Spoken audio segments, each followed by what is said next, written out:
I attended my brother's baby shower. His wife said, "The baby's moving, touch it." I'm an obstetrician. I placed my hand and immediately pulled my wife aside. "Call an ambulance." "Now." "What? Why? Didn't you notice when you touched it?" "That's not." I collapsed as I heard my own words. My name is Dr. Michael Chen, and I'm a board-certified obstetrician with 15 years of experience.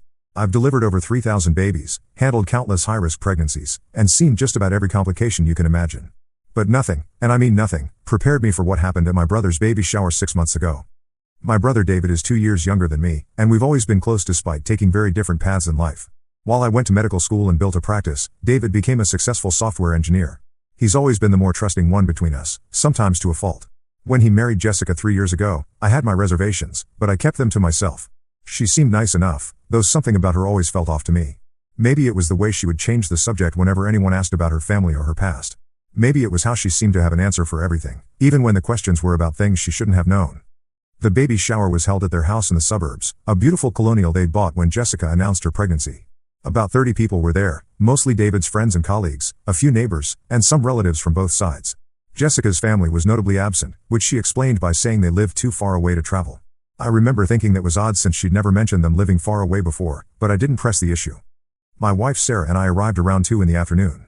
The house was decorated with blue and white balloons, and there was an impressive spread of food.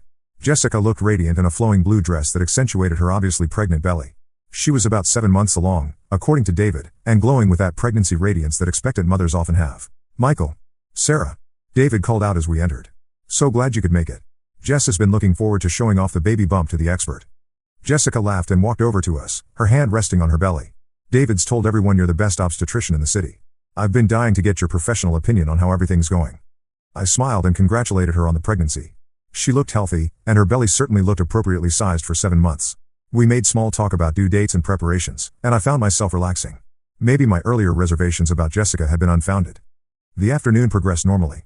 We played the typical baby shower games, opened presents, and everyone cooed over the tiny clothes and baby gear. Jessica was the center of attention, graciously accepting congratulations and advice from the other guests.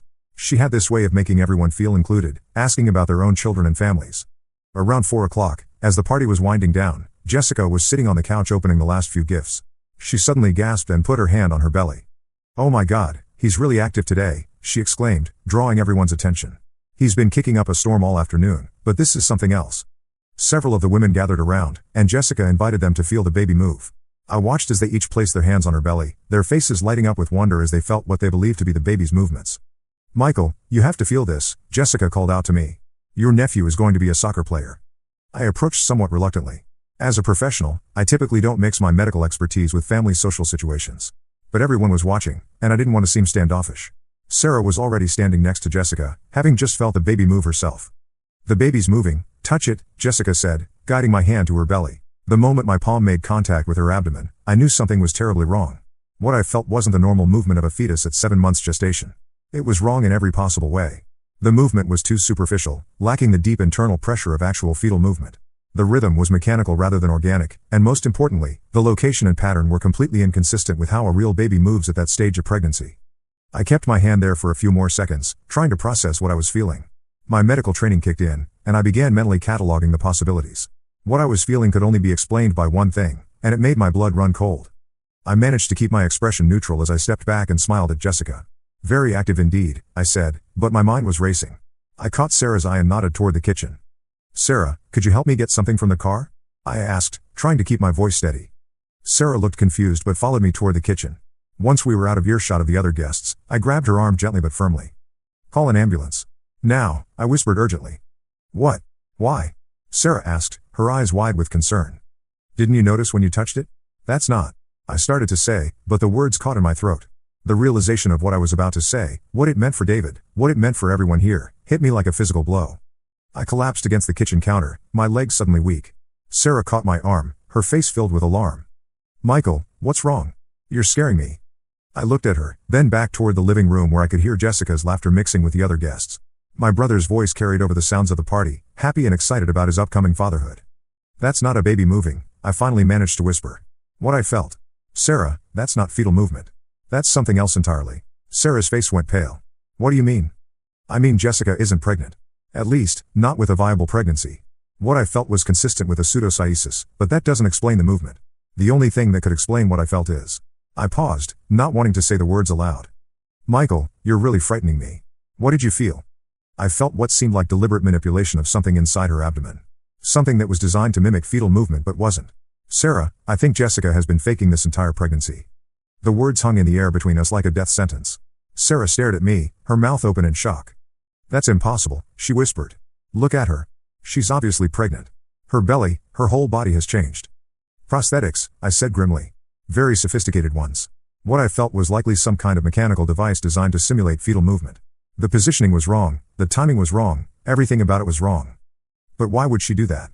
I thought about David's excitement over the past 7 months, his plans for the nursery, his talks about being a father. I thought about the baby shower gifts, the congratulations, the way Jessica had been the center of attention for months. I don't know, I said, but we need to call for help. If I'm right, Jessica is having some kind of psychological episode, and she needs immediate medical attention. Sarah was already reaching for her phone when we heard Jessica's voice from the living room, louder now, more excited. Oh my God, something's wrong, Jessica cried out. The baby. Something's happening. Sarah and I rushed back to the living room to find Jessica doubled over on the couch, her hands clutching her belly. The other guests were gathered around her, their faces filled with concern. The baby stopped moving suddenly, Jessica gasped. And now I'm having pain. Sharp pain. David was kneeling beside her, his face white with panic. Should we call 911? I already did, Sarah said, holding up her phone. They're on their way. I approached Jessica carefully. As a doctor, I had a duty to help, but I also knew what I had discovered. I needed to be very careful about how I handled this situation. Jessica, I need you to try to stay calm, I said in my most professional voice. Can you describe the pain? Where is it located? It's all over, she said, her breathing becoming rapid and shallow. The baby was moving so much, and then nothing. Complete stillness. And now this pain. I looked at her carefully. She was a good actress, I had to give her that. But I could see the signs now that I knew what to look for. The way her hands moved over her belly was wrong. The way she was breathing didn't match someone experiencing genuine pregnancy complications. The ambulance arrived within minutes, and the EMTs rushed in with their equipment. I identified myself as a physician and briefly explained the situation as I understood it, though I didn't mention my suspicions about the fake pregnancy. As the EMTs began their assessment, I pulled David aside. David, I need to ask you something, and I need you to be completely honest with me. Of course, Michael. What is it? Has Jessica been seeing an obstetrician regularly throughout this pregnancy? David nodded. Yes, Dr. Rodriguez downtown. She's been going to all her appointments. Have you gone with her to any of these appointments? David's face showed confusion. Well, no. Jessica said she preferred to go alone, that it was a bonding experience with the baby. She always came back with updates and pictures from the ultrasounds. My heart sank. David, have you ever actually seen any of these ultrasound images? Of course. Jessica shows them to me every time. We have them on the refrigerator. I knew what I would find, but I had to ask. Can you show me one of them? David looked puzzled by my urgency, but he led me to the kitchen. On the refrigerator, held up by magnets, were several ultrasound images. I examined them carefully, and my worst fears were confirmed. David, I said gently, these images are fake. They're generic ultrasound photos you can find online. Look at the dates, they're all from the same day, just with different weeks written on them. David stared at the images, his face cycling through confusion, denial, and finally, a terrible understanding. What are you saying, Michael? I'm saying Jessica has been lying to you. She's not pregnant. She's been using prosthetics to fake the pregnancy, and what I felt earlier was some kind of mechanical device designed to simulate fetal movement. David's face went through several emotions at once. Disbelief, anger, confusion, and finally, a terrible kind of clarity. But why would she do that? He whispered. Before I could answer, one of the EMTs called out from the living room. Doctor, we need you over here. I rushed back to find the EMTs looking confused. Jessica was still on the couch, but something had changed. Her belly looked different somehow, less round, more artificial. Ma'am, we need to examine you properly, one of the EMTs was saying. Can you lie down flat so we can assess the situation? No, Jessica said sharply. I need to stay sitting up. The baby. The position. I looked at the EMT and nodded slightly. He understood immediately. Between the two of us, we had decades of experience with pregnant women in distress. We knew what normal pregnancy emergencies looked like, and this wasn't it. Jessica, I said firmly, as a doctor, I need to examine you. Right now. No, she said, her voice rising. You're not my doctor. I want to go to the hospital. I want Dr. Rodriguez. Jessica, I said more gently, Dr. Rodriguez doesn't exist, does he? The room went completely silent. Every eye was on Jessica, and I could see the exact moment when she realized her deception was over. Her face changed, the mask slipping away to reveal something desperate and frightened underneath. She started, then stopped. Her hands moved to her belly, and I could see her struggling with whether to continue the charade or confess. Jessica, please, David said, his voice breaking. Just tell me the truth. Are you pregnant? The silence stretched on for what felt like an eternity. Then, slowly, Jessica's hands moved to her belly, and she began to carefully remove what turned out to be an incredibly sophisticated prosthetic pregnancy belly system. The device came apart in sections, an outer shell that had been secured with medical-grade adhesive, and an inner mechanical component that had created the artificial movement. The room erupted in shocked gasps and exclamations.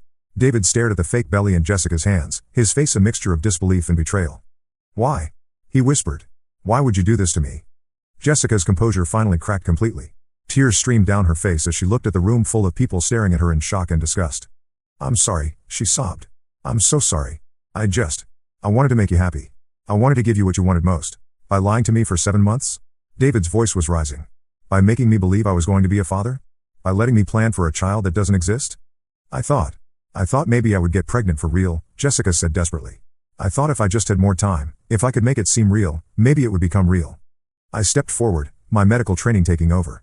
Jessica, this is a serious psychological condition. You need help, professional help. What you've done here isn't just a lie, it's a complex delusion that has affected everyone in this room. Get out, David said quietly. Get out of my house. Now. David, please, Jessica begged. I love you. I just wanted to make you happy. You wanted to make me happy by lying to me? By letting me plan for a child that doesn't exist? By letting me tell everyone I know that I'm going to be a father? David's voice was getting louder with each word. Do you have any idea what you've done to me? The other guests were beginning to leave, murmuring among themselves about what they had just witnessed. I could see the shock and embarrassment on their faces. Some of them had given expensive gifts, offered advice, shared their own pregnancy stories with Jessica. I think everyone should go, I said quietly. David, Jessica needs medical attention. The EMTs should take her to the hospital for a psychiatric evaluation. No, Jessica said, backing away from the EMTs. I'm fine. I just made a mistake. I'll leave, I'll go stay with friends. I don't need to go to the hospital. But it was too late for that. The EMTs had already called for backup, and within minutes, a crisis intervention team arrived. After a brief consultation, they determined that Jessica needed to be taken to the hospital for evaluation. As they were preparing to take her away, Jessica looked at David one last time. I really do love you, she said. I know you'll never forgive me, but I need you to know that everything I felt for you was real. The pregnancy was fake, but my love for you wasn't. David didn't respond. He just stared at her with a mixture of pain and disgust that I had never seen on my brother's face before. After Jessica was taken away, the house fell silent except for David, Sarah, and me. We stood in the living room, surrounded by baby shower decorations and unopened gifts, trying to process what had just happened. 7 months, David said finally. 7 months of lies. 7 months of planning for a child that was never going to exist. David, I'm so sorry, I said. I should have said something earlier. I had a feeling something was off about Jessica, but I never imagined anything like this. You couldn't have known, David said, sinking into his chair. How could anyone have known? Who fakes a pregnancy for 7 months? Who does that to someone they claim to love? Over the next few days, the full extent of Jessica's deception became clear. When David went through her things, he found an entire elaborate setup in their bedroom closet. Multiple prosthetic pregnancy bellies in different sizes, designed to simulate different stages of pregnancy. The mechanical device I had felt was a sophisticated piece of equipment that could be programmed to create different types of movement patterns. She had created fake ultrasound images using software she had downloaded online. She had researched pregnancy symptoms extensively and had been carefully mimicking them for months.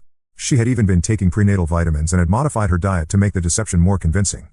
The most chilling discovery was a detailed schedule showing how she had managed the physical deception.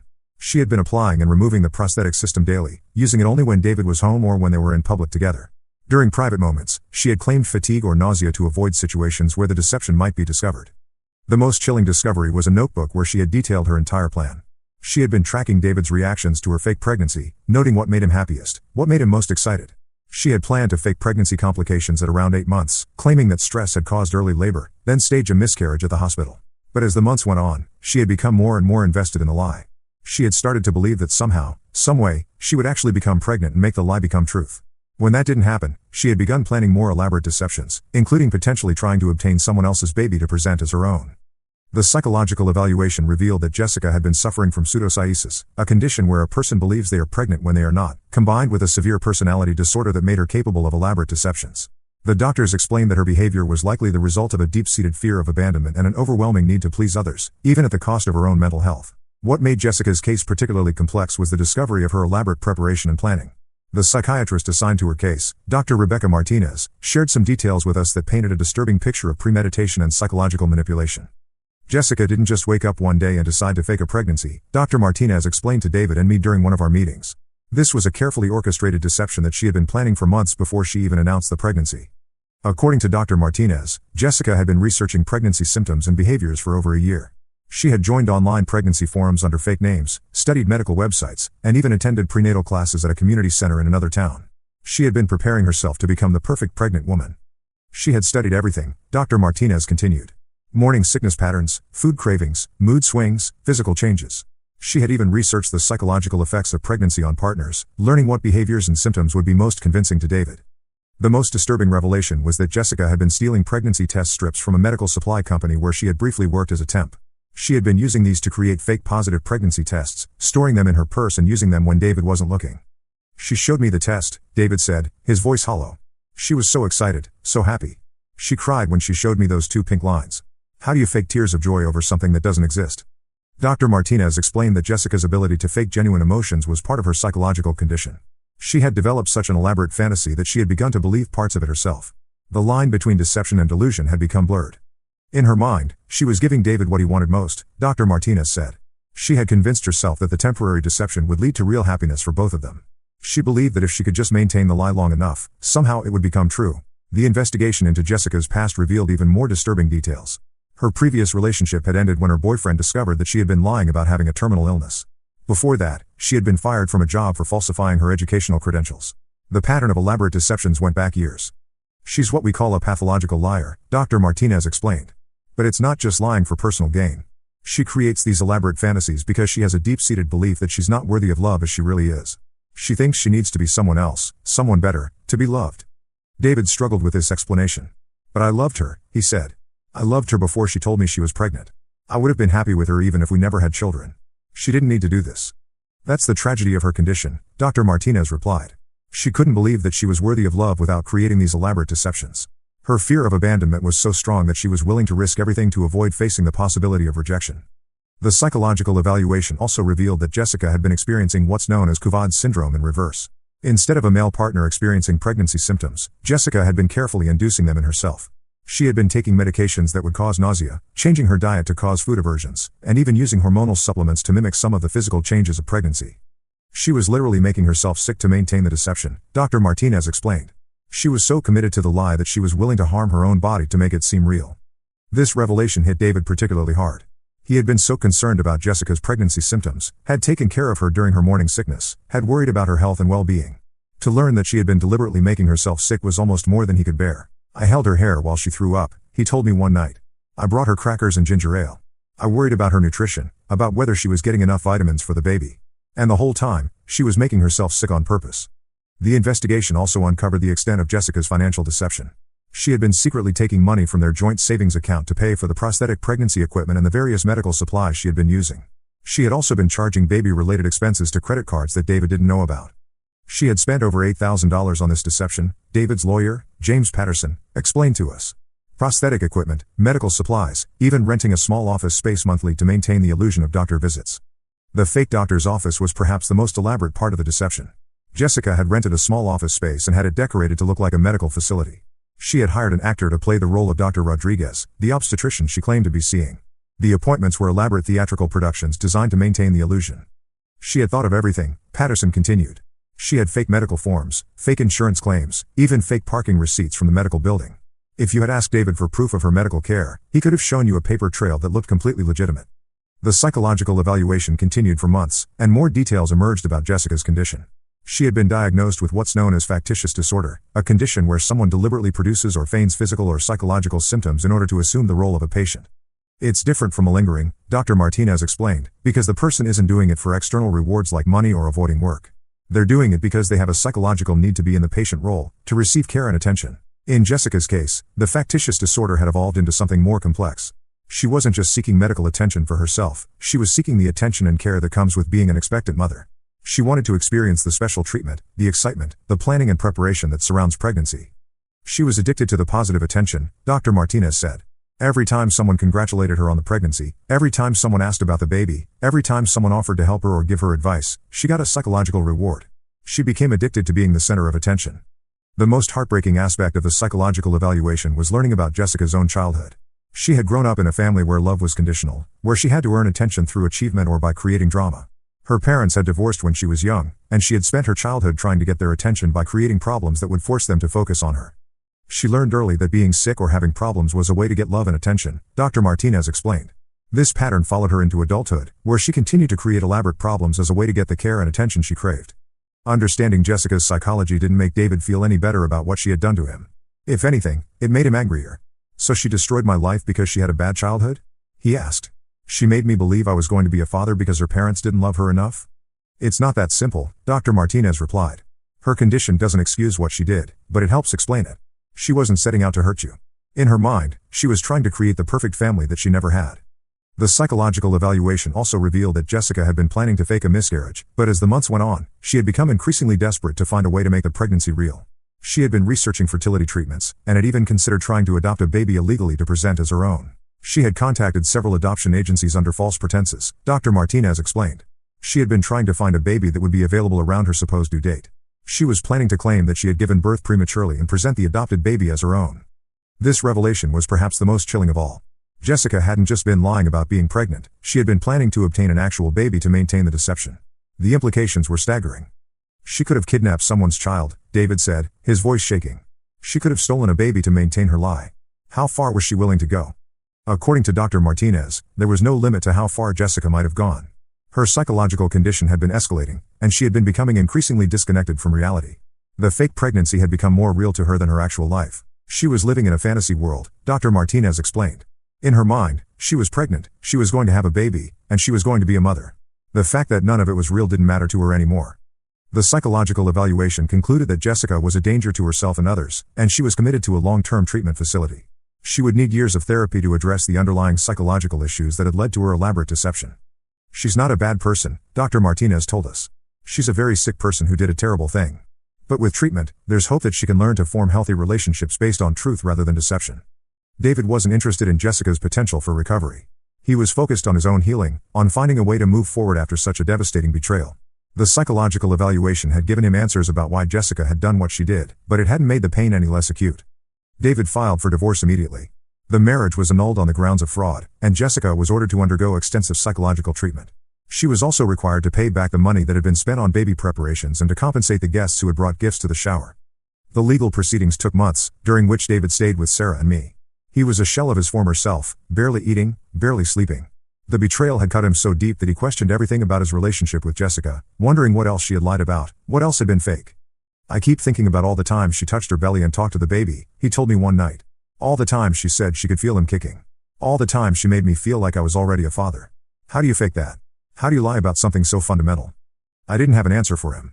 In all my years of medical practice, I had never encountered anything like this. I had seen women with pseudocyesis who genuinely believed they were pregnant, but Jessica's case was different. She had known she wasn't pregnant, had planned the entire deception, and had carried it out with calculated precision. The story made local news, and then went viral on social media. The details were so bizarre, so unbelievable, that people couldn't stop talking about it. David received hundreds of messages from strangers, some offering support, others sharing their own stories of being deceived by partners, and unfortunately, some blaming him for not seeing through the deception. "How did you not know?" was the most common question. How did you live with someone for 7 months and not realize they weren't pregnant? It's a fair question, but one that misses the sophistication of Jessica's deception.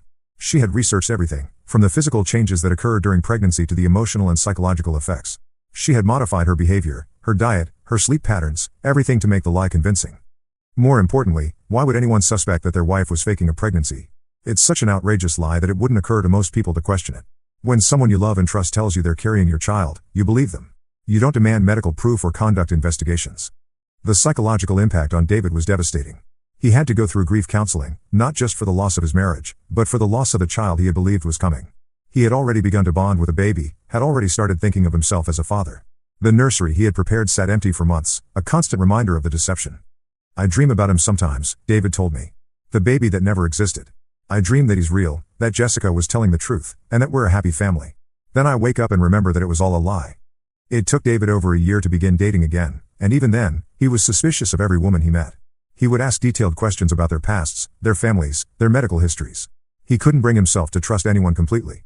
"I keep waiting for the other shoe to drop," he told me. "I keep waiting to discover that this new person is lying to me too. Jessica seems so normal, so loving. If she could lie about something so fundamental, how do I know anyone else won't?" The incident also affected my own medical practice. Word spread about my role in uncovering the deception, and I began to receive referrals from other doctors who suspected their patients might be suffering from pseudocyesis or other pregnancy-related psychological conditions. It became an unexpected specialty for me, helping to identify and treat women who were experiencing false pregnancies. I also began to research the condition more extensively. I learned that pseudocyesis is more common than most people realize, affecting approximately 1 to 6 out of every 22,000 pregnancies. But Jessica's case was unusual because she had consciously chosen to fake the pregnancy rather than genuinely believing she was pregnant. The legal case dragged on for over a year. Jessica's lawyers argued that she was mentally ill and couldn't be held fully responsible for her actions. David's lawyers argued that the deception was premeditated and that Jessica should be held accountable for the emotional and financial damage she had caused. In the end, Jessica was ordered to pay restitution and to continue psychological treatment. She was also required to stay away from David and to have no contact with him or his family. The court case established a legal precedent for pregnancy fraud, making it easier for future victims to seek justice. But the legal resolution didn't really resolve anything for David. The money couldn't undo the emotional damage, and the court order couldn't erase the 7 months of lies. He had to rebuild his entire understanding of love, trust, and relationships from the ground up. 2 years after the incident, David met Emma Miller, a teacher who had also been through a difficult divorce. They took things very slowly, building trust gradually. David was upfront about what had happened with Jessica, and Emma was understanding and patient with his need for transparency and honesty. They dated for 3 years before getting married, and David insisted on a small, private ceremony. He couldn't bring himself to have another big celebration after what had happened at the baby shower. But their wedding was beautiful in its simplicity, attended only by close family and friends who had supported David through the darkest period of his life. A year after their wedding, Emma became pregnant. David was terrified at first, convinced that somehow this pregnancy would also turn out to be fake. He attended every doctor's appointment, asked detailed questions about every symptom, and requested multiple ultrasounds to confirm that the baby was real. "I know it's irrational," he told me, "but I can't help myself. I keep expecting to wake up and discover that this pregnancy is fake too." But this pregnancy was very real. Emma gave birth to a healthy baby boy, Michael David, named after me and his father. David was in the delivery room when his son was born, and I was there too, having been asked to be present as both a doctor and an uncle. The moment David held his son for the first time, something in him healed. The fear and suspicion that had plagued him for years seemed to melt away as he looked at his child. This was real. This was his son. This was what he had been waiting for. "Thank you," he whispered to me as he held his son. "Thank you for saving me from that lie." As for Jessica, I heard through mutual acquaintances that she had continued with her psychological treatment and had moved to another state. She had apparently made progress in understanding her condition and had been working to make amends for the damage she had caused. She sent David a letter on the first anniversary of the incident, apologizing again and expressing her hope that he would find happiness. David never responded to the letter. He had moved on, built a new life, and found real happiness with Sarah and their son. The fake pregnancy had been a nightmare, but it had also taught him the value of truth, honesty, and genuine love. The baby shower incident became a cautionary tale in our family, a reminder that sometimes the people we trust most are capable of the most devastating deceptions. But it also became a story of recovery, of the human capacity to heal and to love again after betrayal. Looking back now, I realized that my medical training had prepared me to recognize the physical signs of Jessica's deception, but it hadn't prepared me for the emotional aftermath. The science of pregnancy is something I understand completely, but the psychology of why someone would fake a pregnancy for 7 months is something I'm still trying to comprehend. What I do know is that the truth, no matter how painful, is always better than a lie. David's life was shattered when Jessica's deception was revealed, but it was also saved. If I hadn't been there that day, if I hadn't recognized the signs, the lie could have continued indefinitely. Jessica might have faked a miscarriage, or worse, she might have escalated to even more desperate measures to maintain the deception. The fake pregnancy baby shower was the most bizarre and disturbing event I've ever witnessed, but it also reinforced my belief in the importance of truth, trust, and genuine human connection. In the end, David found real love with Emma, and they have the family he always wanted. The truth set him free, even though it hurt him first. And that's why I decided to share this story. Because somewhere out there, there might be another David, another person being deceived by someone they love. And if this story helps even one person recognize the signs of deception, then it was worth telling. The truth is always worth telling, no matter how strange or unbelievable it might seem.